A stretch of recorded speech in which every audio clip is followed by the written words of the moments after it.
ஒரு படம் முடிஞ்சோன்னு என்ன பண்ணுவீங்க? ஒரே ஒரு ஷோ மட்டும் பார்ப்பேன் தேட்டரில். ஆ. அதுக்கப்புறம் அதை மறந்துட்டு எங்கேயாவது வெளியூர் போயிருப்பேன்.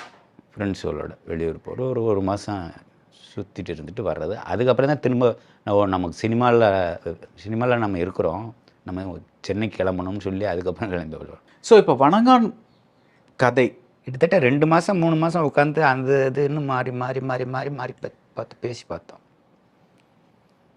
சடார்னு ஒரு நாள் ஒரு ஒரு ஒரு ஒரு இந்த அதுக்குள்ளேயே அதை பற்றியே யோசிச்சுட்டே இருக்கிறம்போது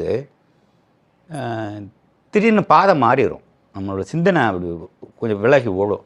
அப்படி விலகி ஓடும்போது ஒரு ரூட்டு கிடச்சிச்சு எனக்கு. இந்த ரூட்டில் போனால் எப்படி இருக்கும்னு சுற்றி உள்ளவங்கள்ட்ட கேட்டபோது, இது ரொம்ப அருமையாக இருக்குது, இதையே ப்ரொசீட் பண்ணிடலாம், அதெல்லாம் கொஞ்சம் இந்த காலகட்டத்துக்கு சரியாக வராது